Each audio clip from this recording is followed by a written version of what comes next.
So I believe, and I think you agree with me on this, Tom, that every business is connected to the climate crisis, and therefore every business can address the climate crisis in their everyday impacts. Would you agree?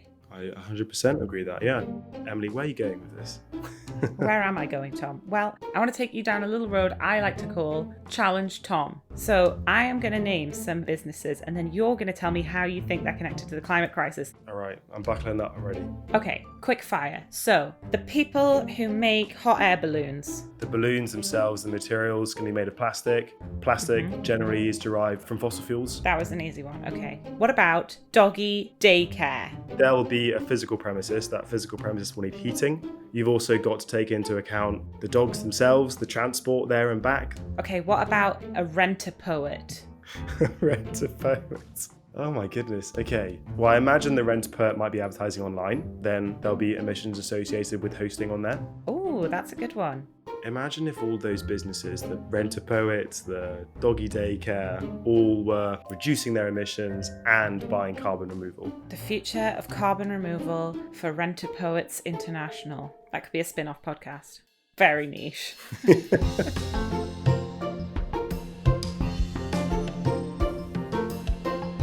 Hello, and welcome back to the Carbon Removal Show.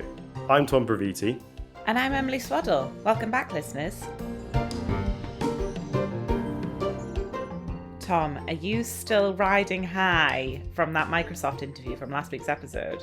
I think I am, just listening back to it. That was a really cool one. I'd be lying, Emily, if I said I wasn't. It was a fantastic interview and I just love speaking to all of our guests. It's one of my favourite parts of just making this show, and yeah, Liz was excellent. However, more than that, Microsoft's commitment to offsetting its emissions and driving innovation in the carbon removal space by putting its money where its mouth is was just really inspiring. The kind of conversation that leaves you just feeling a little more hopeful for where the world is heading. That's really lovely. And I hope our listeners got the same feeling, or something equally as warm and fuzzy. Liz spoke about how Microsoft are using their substantial resources to throw their support behind the development of this industry. And obviously when I say resources, there's a huge amount of money involved, which not only goes directly into buying credits, investing in carbon dioxide removal, etc., but also pays for people like Liz within the company to spend their time on this project. And there's also non-financial resources, like the company's network of partners, held up by Microsoft's reputation and gravitas, that offer abundant opportunities for collaboration, which is so important for Microsoft's mission.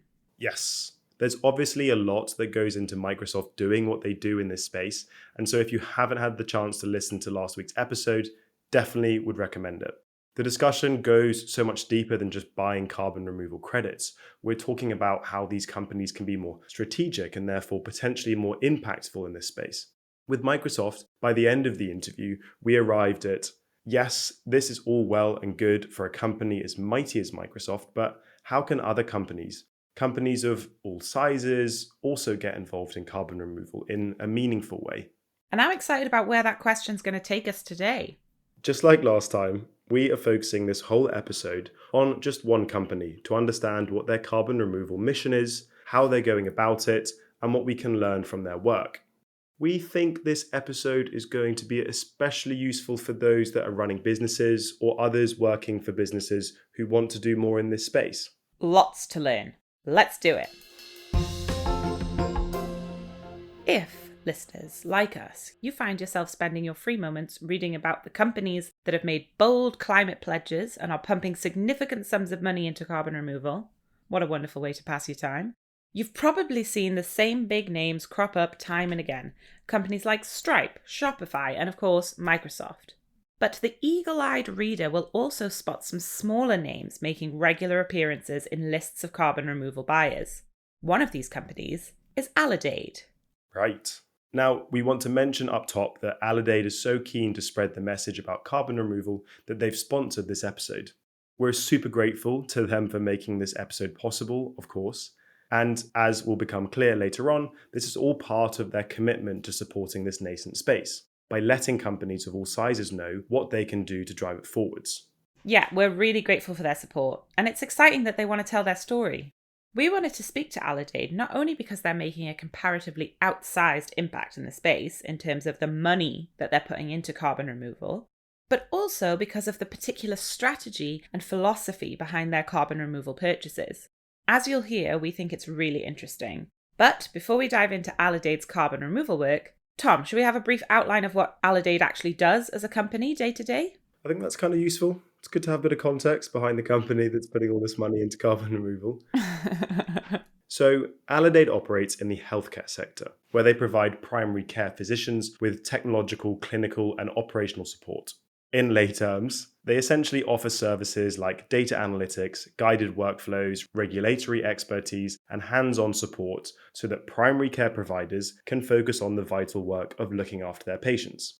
As part of this, the company works with over 1,000 primary care practices, which between them care for over 1.7 million patients across 36 US states and the District of Columbia. Right, and Aledade has witnessed a rapid growth over recent years. The company was founded in 2014, and today it already has over 1,000 employees across the US. And they're not slowing down. Their staff numbers grew by 70% in 2021 alone. That is impressive. That's rapid growth. Okay, so Aledade aren't exactly a kitchen table business, but it is pretty striking that a company that did count its employees in the hundreds until just a few months ago is already making significant carbon removal purchases.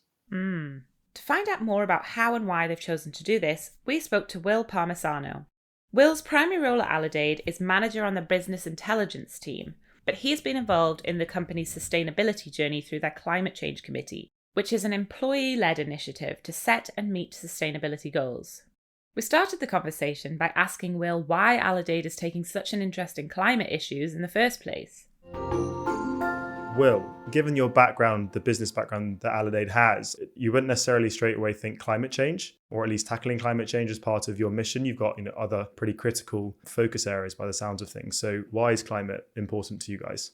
Well, I'm glad that you mentioned our mission. Because our mission is, as a company, is to do what's best for doctors, to do what's best for patients, and to do what's best for society. So Aledade looks at things, I think, a little bit differently than a lot of companies do. Our business model is a little unique in that we only make money when we're able to demonstrate that we're taking better care of our patients. So we're pretty attuned to factors, even those that are outside of our control, that could be harming our patients. Over the past couple of years, it's become increasingly clear, and public health experts are pretty unanimous on this subject, that climate change is the greatest threat there is to global public health. It's already hurting people right now, but in the coming decades, it's going to continue to hurt people through excess heat, wildfires, catastrophic weather events. It's going to increase the incidence of food insecurity. It's going to make insect-borne diseases more likely, and it's going to lead to huge floods that displace hundreds of millions of people. And those people that are going to be affected are disproportionately going to be the most vulnerable people, not just in our society, but in every society. So this isn't really an abstract issue for us. Climate change is a healthcare issue, and we're a healthcare company. So we have a business and moral imperative to lead on this issue. And is there anything in particular about your sector, that makes net zero that bit more tricky, or considerations that you have to bear in mind, or obstacles or anything? So yes, definitely. I think Aledade has an extremely interesting opportunity to help accelerate the decarbonization of the US healthcare sector. Most people probably don't know this, but the US actually has the most carbon-intensive healthcare sector in the world, and our healthcare sector accounts for approximately 8.5% of US emissions. So part of it is pretty easy to understand, right? So you go into a hospital, there are these huge, massive buildings. They have lights on 24/7. They have these special ventilation systems that they run all around the clock to make sure that germs aren't spreading. They're not getting people sick. They have really energy intensive machines that they run, like MRI machines. So that's like the part that I think most people understand. Then again, it's like most businesses, like a lot of the emissions are actually in that scope 3 sort of zone. So that means that the food that's served in the hospital cafeteria has a pretty huge climate impact. The carbon emissions created during the production of all of the pharmaceuticals. Another interesting one that most people aren't aware of is that anesthetic gases are actually extremely potent greenhouse gases. And so when those leak in the operating room, they actually get into the atmosphere and contribute to global warming. So I think Aledade has a couple of interesting opportunities here. One, our core business model, I think, is aligned with climate action because our whole business model is connecting patients with primary care to help them manage chronic conditions. And by better managing those chronic conditions, we can keep people out of hospitals. Hospitals in the US are the second most energy intensive commercial building that there is, according to the Department of Energy. So by keeping people out of the hospital, we're improving their quality of life and we're reducing carbon emissions, which I think is really cool. We also have access to this huge network of primary care physicians all across the US. And I'm really hoping that we can sort of do a little bit of the work to figure out really interesting ways to help them decarbonize and then push those out and sort of help disseminate our learnings across the primary care space and across the healthcare industry more broadly. The link between Aledade's mission as a company in the healthcare sector and their commitment to the climate is really powerful. And it makes a lot of sense. To me, it really brought home the importance of companies linking their climate goals to their wider mission. It really feels like this can play a valuable role in bringing everyone on board, from employees to board members to customers. And can I just say, I was fascinated to hear about the carbon footprint of the healthcare sector in the US. I mean, it's difficult to begrudge carbon emissions from hospitals, but as Aledade recognise, there's clearly a big opportunity to make a positive impact here. So, recognising that tackling the climate crisis was an essential part of their mission, in 2019, Aledade established their Climate Change Committee. Later in this episode, we'll be looking at this in more detail, as well as the role of volunteer climate leads like Will. However, the important thing to note here is that the Climate Change Committee quickly set a goal of the company becoming carbon neutral. And having set this target, they helped the company achieve this in 2021. Firstly, by reducing their scope 1, 2, and 3 emissions where possible, and secondly, by neutralising the remainder of these through offset credits. In Aledade's case, these are refrigerant gas destruction offsets, i.e. the safe destruction of gases which would otherwise be released and have a negative environmental impact. Refrigerant gas destruction offsets, that is a mouthful. And that is great, but as Aledade fully acknowledged, there's a difference between these avoidance offsets and carbon removal offsets. And while Aledade have made great strides to reach carbon neutrality, they know that this is just the beginning of their journey and not the final destination. Emily, with this in mind, I think it might be time for a quick terminology check. Tom, I thought you'd never ask. Music to my ears. Let's do it. Okay. Actually, we've let several episodes slip by without an official terminology check. And I, for one, just will not stand for it. So we need this right now. Well, I'm glad that we're bringing it back. So who wants to kick this off? Do you want to take this one first? If you insist. So, Aledade recognises the difference between carbon neutral and net zero. Now, you may already be familiar with this difference, but both these terms are now so common and appear so often in companies' marketing that it can be quite easy to forget that they refer to two different goals. As with everything here, there's some inconsistency around in terms of how these phrases are used, and of course we expect terminology to continue to evolve and be challenged as companies and governments grapple with their climate responsibilities. That's how language works, we're okay with it. However, broadly speaking, here's the difference.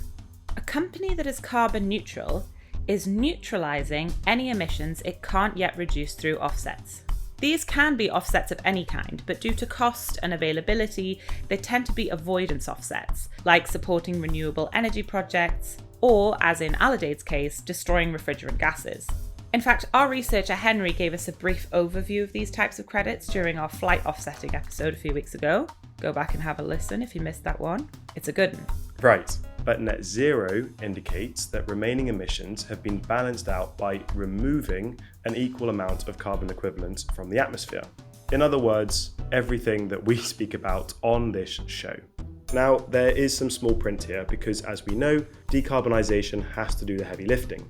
In fact, the Science Based Targets initiative suggests that within a net zero target, 90% of your impact should be achieved through reductions by 2050, with only that remaining 10% ultimately being balanced out with removals.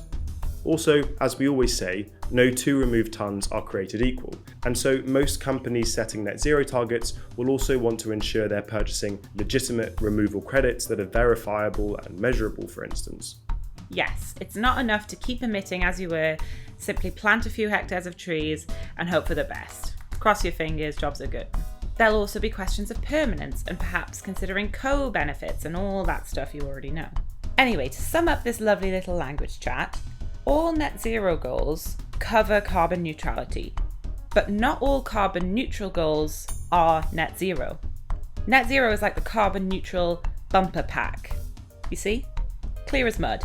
Yeah, clear as mud. But as we know, most of the available offsets are still avoidance credits, which Will refers to in the following clips as simply carbon offsets. And largely, because of their high price point, very few companies globally are actually spending on removals. And this means that net zero is a pretty high bar to reach for now. So we asked Will, how did he and Aledade get interested in removals in the first place? When we started Aledade's Climate Change Committee, we'd never heard of carbon removal, and I don't think many people had in January of 2020. So we wanted to go carbon neutral first. We saw that as sort of the gold standard of what companies were doing at the time. But shortly after we started the committee, Stripe, the payment processing company, announced their first round of carbon removal purchases. They posted a blog post and came across my desk, and I was like, oh, this is like a really interesting thing I've never heard of. Let's dig into it. And they did an amazing job of open sourcing their thinking on this issue, and we found it deeply compelling. We totally agreed with them that this was something that was underinvested in, and that companies like Aledade could play a major role in helping to accelerate the development of this technology. And we thought it was a really great way to have a big impact on an issue that we cared about. So we decided that we wanted to make it a central part of our climate strategy. So you yourself, but also other members in the team, so I'm sure you had to do some convincing because, as you said, it's very nascent, very kind of unheard of. What were your thoughts around carbon credits and offsetting more broadly, but then also specifically like carbon removal, I guess that whole space before you really delved into it? I think the two biggest misconceptions that I had was that carbon offsets was the best way that companies had available to them to take ownership of their emissions and take action to improve the climate. As I've gotten deeper into the space, I've learned that there are actually a lot of problems with carbon offsets. Most carbon offsets are extremely low permanence. They're not very additional. There's lots of fraud in the marketplace and lots of over-crediting. So I think that was the first misconception that I had that was challenged. And I think that really primed me to be open to the possibilities of what carbon removal was offering. I think the other misconception that I had was that I think I drastically underestimated how much carbon removal we needed to meet net zero goals. So once I figured out how troubled carbon offsets were, how important carbon removal was, and how much work needed to happen in order to get carbon removal where it needs to be, we thought it was a no-brainer. Like us, Will recognises both the importance of removals and the challenges facing companies who want to do their bit. These credits are often expensive, and the space is beset with complications, competing claims, and a general lack of clarity. As he goes on to explain, this means net zero can't meaningfully be a short-term goal for the company. But this hasn't put them off removals, far from it. It's clarified the company's role in this space. So Aledade's long-term ambition is definitely to be a net zero company. It's clear from the IPCC and other leading organizations that we need to reduce emissions by 50% by 2030. We need to get to net zero by 2050. However, right now, it is really tough to go net zero in a way that we think is extremely meaningful. I think that there's a huge range in terms of like legitimacy of different net zero plans. It's a really, really unregulated space where everyone is still trying to figure out the best way to go about doing it. And Aledade is definitely one of those companies. We're still very much learning. If we were to go net zero, and if we were to make a net zero commitment, I think we would want to do it in the right way. So that means that I think we would want to have the carbon that we are accountable for creating permanently sequestered to whatever degree is possible. But right now, there just simply isn't enough supply of high quality, durable carbon removal for that to be possible for anyone. Permanent high quality carbon removal is extremely expensive. It is tens or hundreds of times more expensive than carbon offsets. There's only a few companies that are doing this at any sort of quantifiable scale right now, and that introduces a lot of challenges. These companies, they're growing super quick, they're scaling up their technologies. Very few companies are able to deliver carbon removal in sort of like the near term, in the volumes that would be needed to make a net zero commitment. For some of the credits that we bought this year, we're not going to be receiving them until 2024, some of them. And so it would be really, really hard for us to be net zero in 2022 because the supply is so limited. So if we were to make a net zero plan, we'd have to rely extremely heavily on low permanence carbon removal credits. And those credits are good, they have their place, but I think they don't really do anything to catalyze the development of this nascent set of technologies. So I think that we see that we have a larger opportunity here to take on a little bit more risk than maybe some other companies are able or willing to help these technologies succeed. What we hope happens is that like Aledade and other companies that are doing this are going to be able to help increase the supply of durable, high quality carbon removal so that everyone can make net zero plans that are meaningful. I think another part of doing net zero the right way is having sort of like a really robust enterprise-wide emission reduction strategy. And I think that is something that like we really want to like have our hands around before we make any big claims about net zero. So essentially, it might be possible to buy a load of less durable, cheaper removal credits and stick a net zero claim on your website and say job done. And in some respects, that's a valid approach. We need all sorts of removals, as we know. We always talk about it. And there's absolutely nothing wrong with focusing on these more affordable, so-called nature-based solutions, while other approaches become more readily available. But Will makes the points that if Aledade were to do this, there would be two significant downsides. Firstly, they'd be relying on credits with lower permanence. And secondly, they wouldn't be doing much to help increase the availability and bring down the cost of these more tech-based and generally more permanent options. Instead, Aledade recognizes that they actually have the power to intervene meaningfully in a market with relatively few buyers and help push it forwards. Yeah, it's a really interesting approach, particularly when you consider Aledade's size as a company. We've heard similar ambition from Microsoft when it comes to supporting these technologies, but Aledade are aiming to do this with much smaller purchasing power. It's also important to note that because Aledade's carbon removal strategy is additional to their carbon neutrality goals, they're not limiting their spend on removals merely to the tons they need to remove to offset their emissions. In fact, the company has linked its climate commitments not to their emissions, but to their company's growth. In other words, as they make their activities less carbon intensive, they'll continue to invest more in removals because the company itself is growing. Love that approach. Well, it's interesting because they're not saying like, oh, we're doing this because we recognize we have to offset our climate emissions. They're saying we're doing this because we recognize it's important. And as we grow as a company, it's our responsibility to buy into that importance. I do think it's worth taking a pause. We love a pause here on this show as well, don't we? Kick your feet up, make yourself a cup of tea. We're having a pause. A pause and reflection on what's available in terms of more durable and often engineered carbon removal today. So your DACs of the world, the biochars, enhanced weatherings. So we love a good stat on this show, and our conversation with Will reminded us of a great online resource aiming to bring more transparency and accountability to carbon removal through logging purchases, deliveries, and verifications of 100+ year permanent carbon removal. It's called cdr.fyi if anybody wants to Google it, and we'll put it in the show notes. Obviously, this is just one resource and looking at one slice of the carbon removal pie, but it paints a picture of where so-called durable removal is today. cdr.fyi. Love that.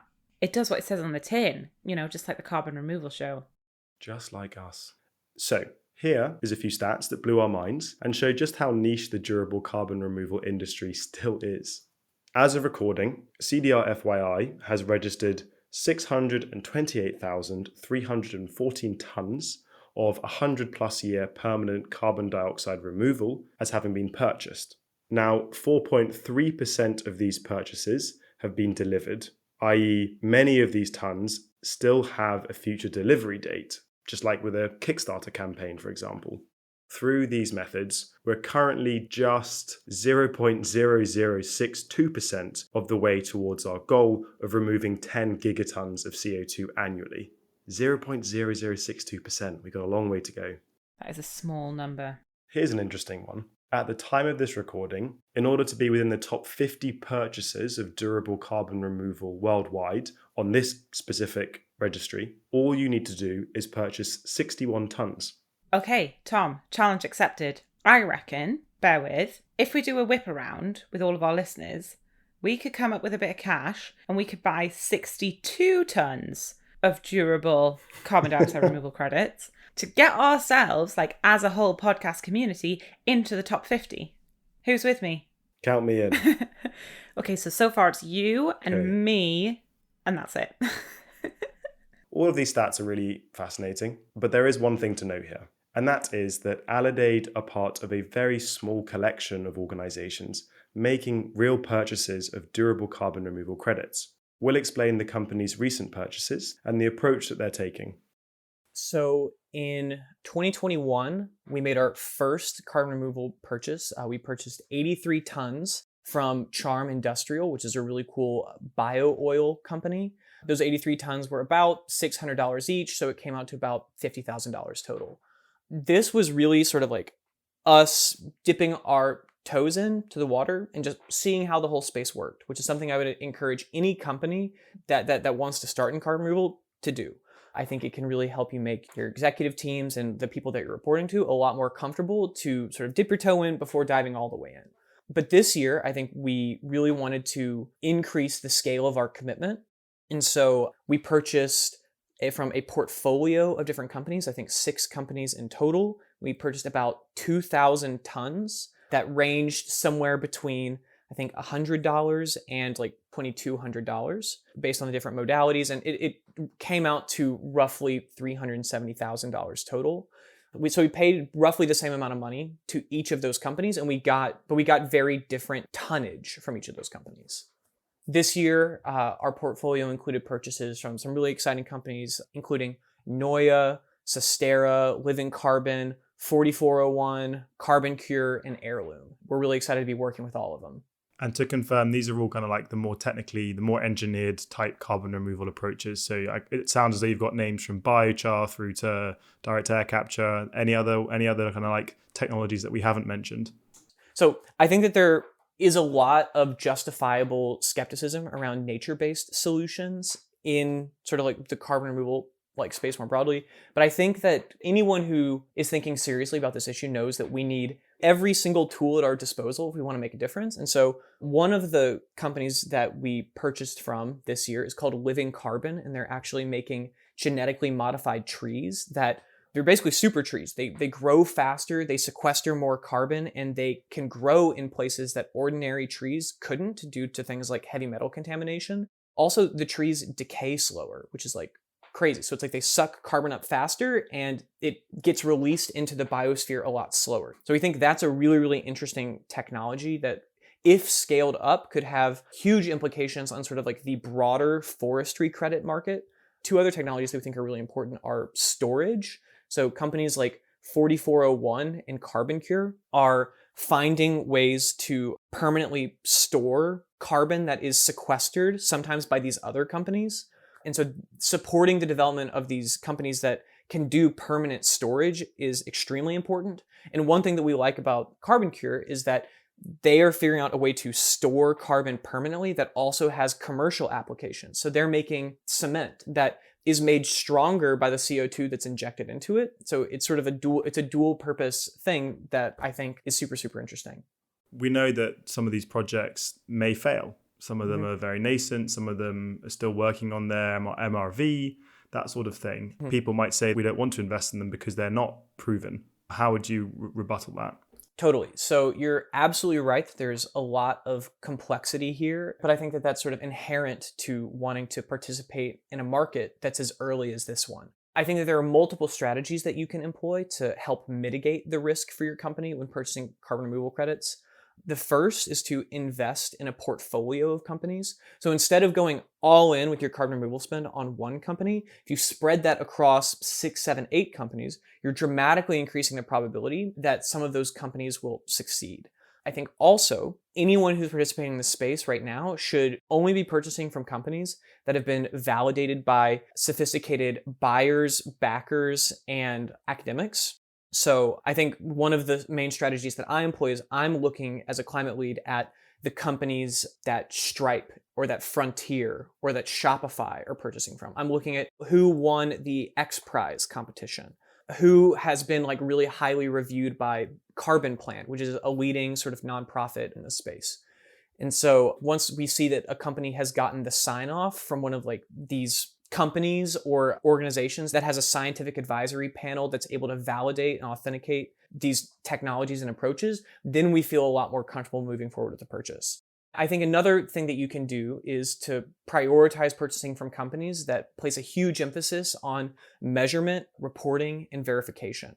I think a company that's doing that really well right now is Charm.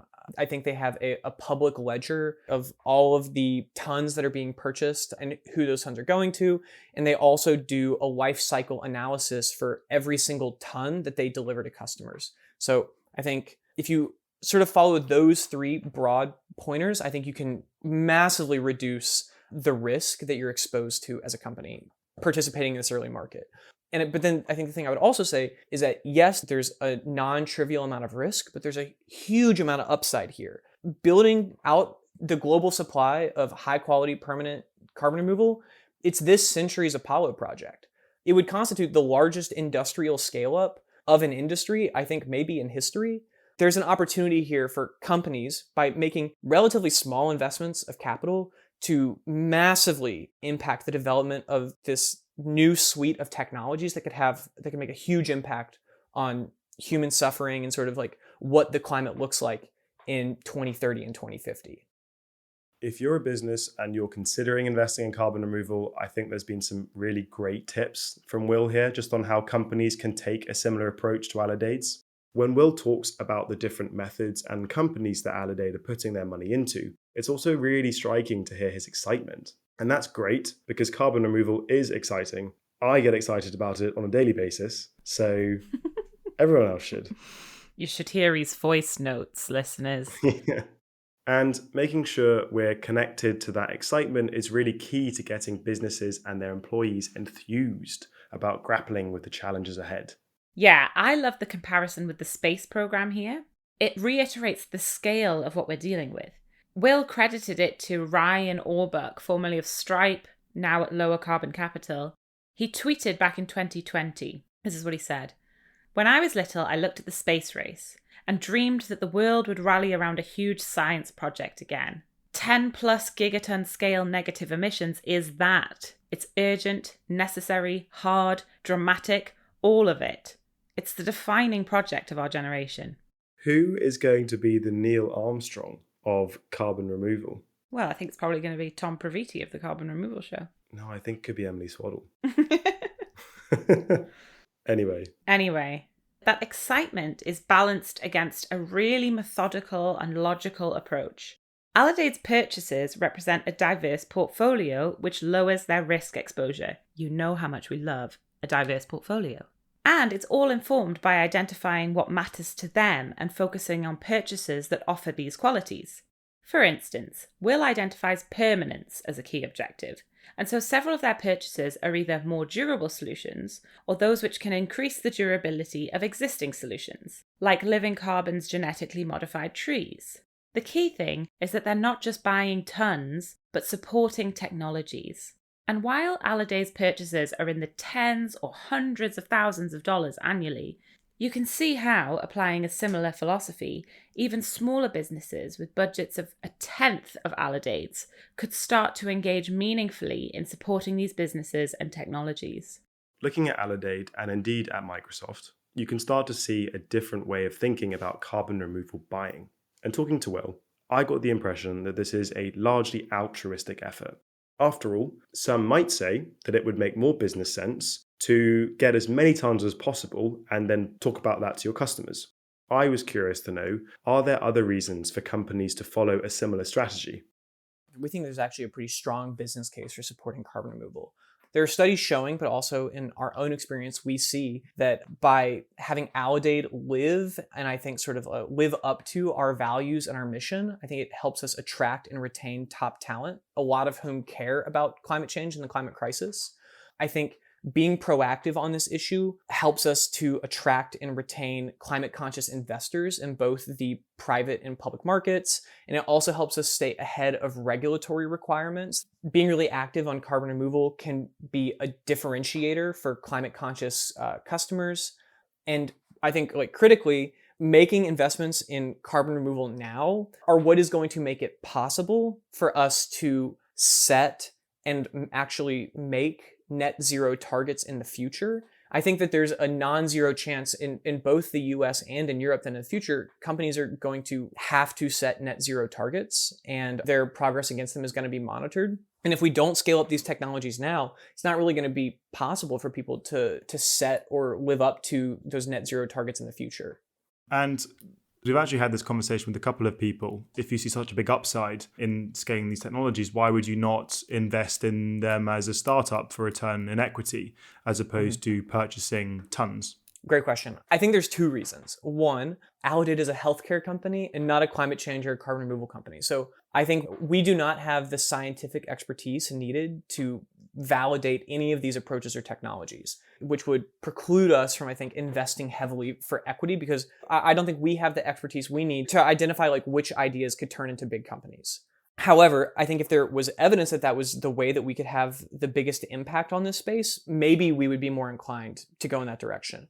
But one thing that we're sort of noticing about the carbon removal ecosystem right now is that there are a lot of great venture capitalists and angel investors in the space right now who are able to do that, who have that scientific expertise and who are able to identify great companies from like really, really nascent ideas.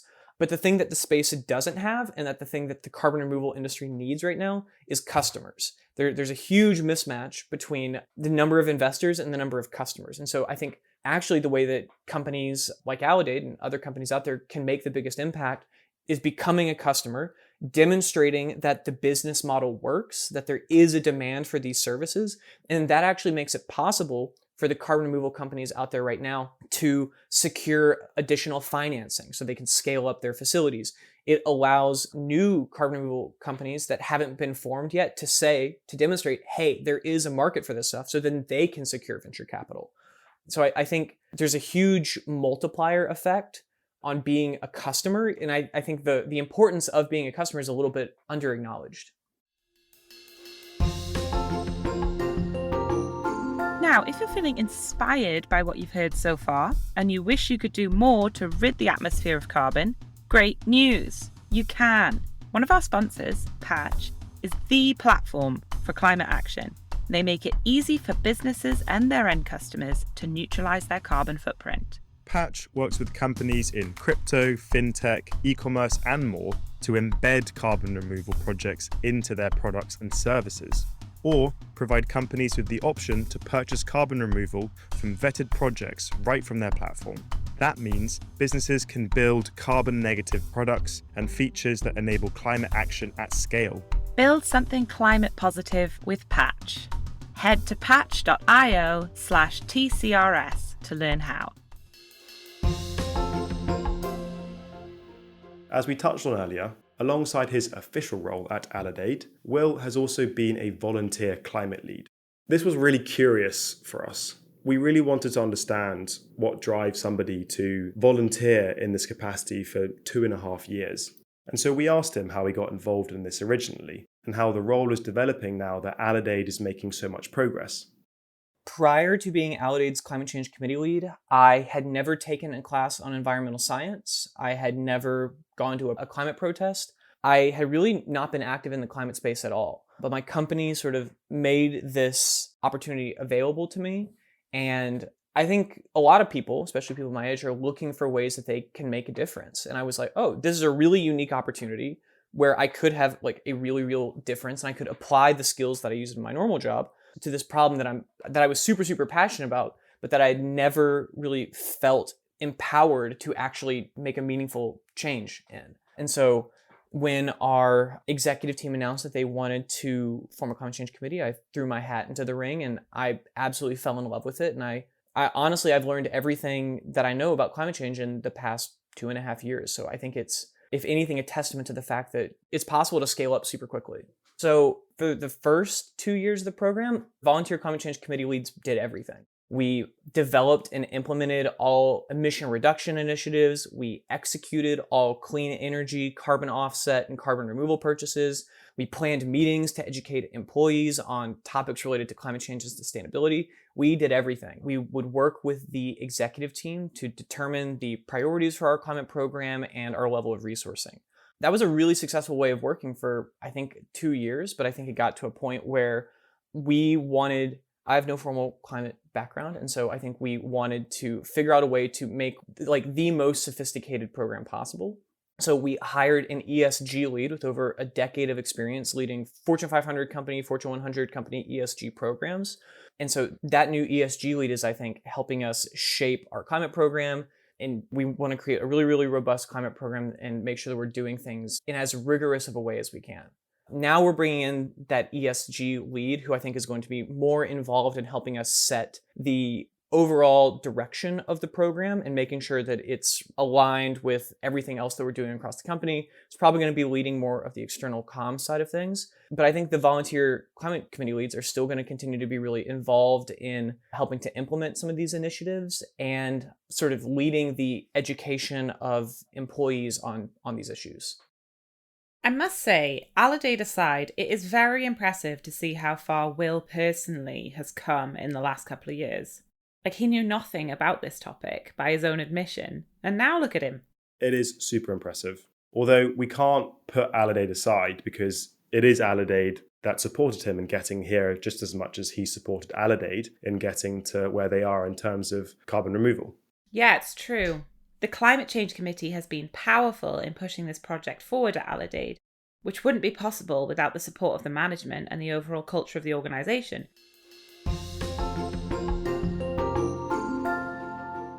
Any advice for other businesses who want to support this space? The first thing I would say to a company who's thinking about getting into the space but doesn't know where to start is don't be intimidated. This market still has a lot of maturing to do. Everyone here is learning how to do the right thing, and you don't have to go all in all at once. I would highly encourage you to do what we did, make a small purchase first as you're learning about the space, and scale up your contributions over time. The next thing that I would encourage companies exploring a climate program in general to do is to optimize for impact and not for certifications. I think if your only goal is to meet a net zero commitment or to be carbon neutral, you can do that really cheaply.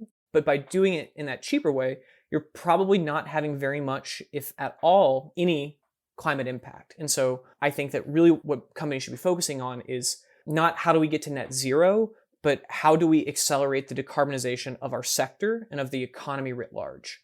Next thing that's really important for people that are thinking about getting into the market is that removal is not a substitute for reduction. You don't get a pass on not thinking about reducing your emissions just because you're paying to remove your emissions. It's really important to not just say our climate program is just carbon removal. It's your carbon removal needs to be a portfolio of strategies. It needs to be a holistic climate program, and carbon removal can be an important piece of that, but it can't be the whole thing. So let's talk a little bit about how other companies might look at Aledade and adapt that to their infrastructure or their industry or the way that they do business, especially smaller businesses. How do you see that as smaller businesses having a foot in this sort of arena? So I think a company of any size can do what we are doing and can make a difference here and be a leader on taking climate action and in supporting the market for carbon removal. The first thing that I would probably tell a new company looking at the space is to find somebody to lead this work. It doesn't have to be someone with a climate change background, as I hope people take from my experience. It just has to be someone who's passionate and cares a lot. And if it's going to be a volunteer position, it's got to be someone who's willing to do that work. And so once you find someone to lead the work, I think there are three broad categories of things that you need to be thinking about. You need to be thinking about how to measure your emissions. And so that would be your scope 1 through 3 emissions. So all of the carbon that is created in sort of the course of your company, creating or supplying whatever it is you guys create or supply. Once you've measured, then you need to focus on reducing those emissions as much as possible and developing a multi-year emission reduction strategy. And then once you've reduced emissions as much as possible, then you can start thinking about how can we take ownership of the remaining tons that we weren't able to reduce away. And what removal strategy is going to be most exciting to our employees and is going to be the highest impact and is going to excite our executives and board of directors the most. So I think those are the things to start with. But I think in order to get there, your volunteer climate lead has got to do like a lot of research and a lot of learning, because it's going to get to the point where you have to make recommendations to your executive team, and you've got to have the facts and figures to back it up so that they'll listen to your recommendation. And you also need to bring other employees along with you. If you can create a coalition within the company of people who care about this issue, it's easier to sell that. It's easier to sell that to your executives. It's not just like one guy alone in the woods shouting. It's like it's everybody coming together and saying, this is the kind of company we want to be. And I think that's something that executives are a lot more inclined to listen to. Yeah, why do you want to speak to us at the Carbon Removal Show? What's your aim with this conversation? Apart from, just having a nice chat on a Tuesday afternoon. I think I want to have the conversation with you that I wish that I could have heard when I was starting in this space. I want to inspire other people to start climate programs at their companies. I want to let them know that they can do it even if they don't have a climate background. All they have to have is passion for what they're doing and for the work. And I also want to inspire other companies who maybe right now haven't heard of carbon removal or aren't yet active in the market to take their first steps, and to let them know that they have this like incredible opportunity to make an outsized impact on the world for a pretty low price. Final question. Are you hopeful? I'm more hopeful every day. And I think that the more that I've learned about the space, the more hopeful I've become. I think learning more about the incredible entrepreneurs and scientists who are building out these incredible carbon removal companies and these new technologies has made me hopeful. And I think seeing the progress that's been made in scaling up emission reduction technologies and clean energy and clean power, and seeing how far that has come in recent years makes me hopeful. I think seeing the passage of a major piece of climate legislation in the US when so many people thought that wasn't possible, it makes me hopeful. And I think that just like being able to have conversations with people like you and Tom, and I think knowing that there's a community of people out there in the world who care about this and are working on this every day, that makes me hopeful.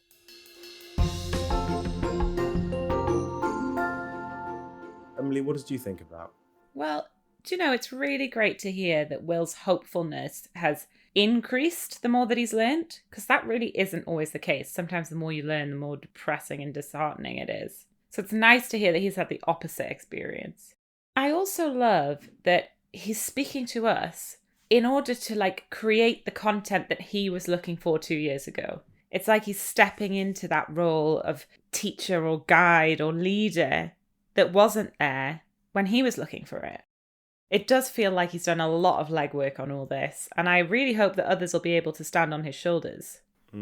It's really the only way to make the whole thing more accessible. Not everyone has the drive or the support or the capacity that Will has had.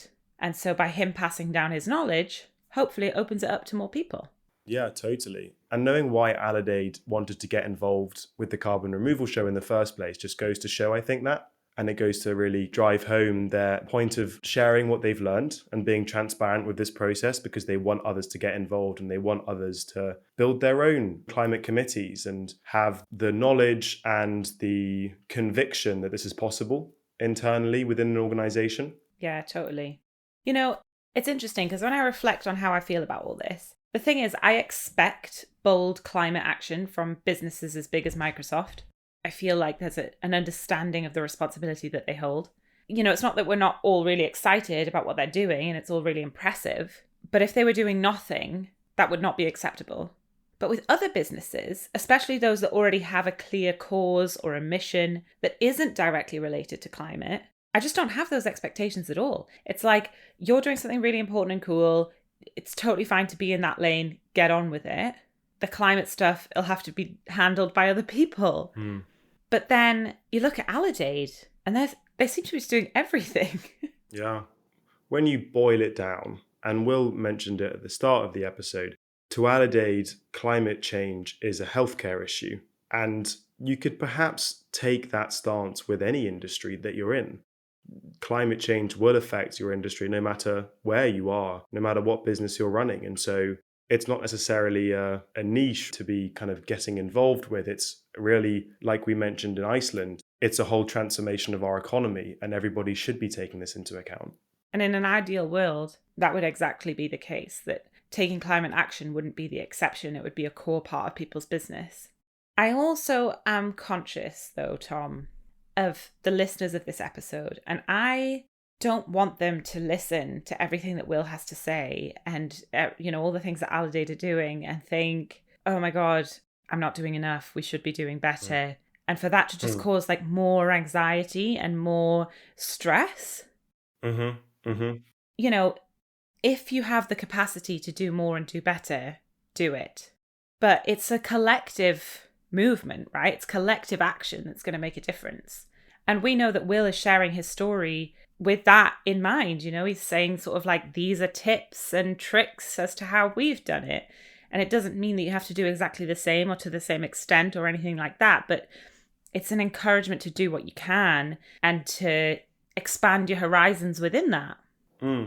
Something that I've been thinking about, having spoken with Will and speaking with others in this space, is that I guess who or what sorts of businesses should be engaging with carbon removal. And firstly, I would encourage every business, if they have the capacity, like you said, Emily, to engage in carbon removal in some way, whether it's listen to episodes of the Carbon Removal Show or read up on this space or purchase carbon removal. But it makes me think as well, who are the ideal sorts of businesses that should be really engaging and investing heavily in this? And Aledade is a great example. They are a company that is predominantly a service provider, and they, like others in similar circumstances that could be in tech or in service, might not have as much control over their supply chain. And this is because I guess they haven't got a physical product, for example. They aren't able to change the way that a product is being made, which will have an impact on reducing their emissions. And so if you're a business that isn't necessarily as able to engage in your supply chain,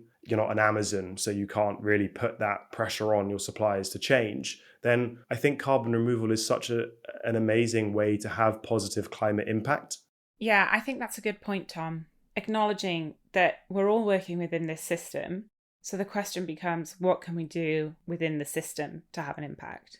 Whether we're Microsoft or Aledade or my little biochar bakery. Everyone can have impact. Well, everyone does have an impact. There's a great quote by Jane Goodall. She says, "You cannot get through a single day without having an impact on the world around you.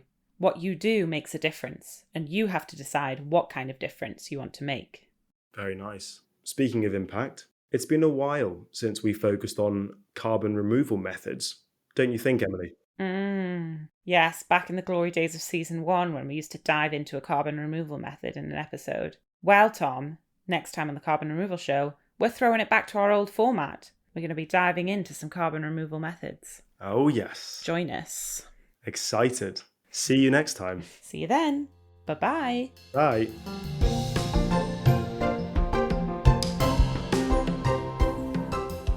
Thanks to everyone who makes this show possible. Our researcher and fact-checker, Henry Irvine. Our composer, Sam Carter. Our graphic designer, Reke Campbell. Our content manager, Jordan Brooks. Our guest booker, Anna DeWolf Evans. Our editor, Mercy Barno. Our producer, Ben Weaver Hinks. Our project manager, Patrick Carter. And our executive producer, Sam Floy. Thank you so much for listening to the Carbon Removal Show. Follow us on Twitter at RestoredCC, follow us on LinkedIn at The Carbon Removal Show, and you can visit our website, restored.cc. We're all over the internet. And please remember to give us a rate and review. It really makes a difference. Thank you so much.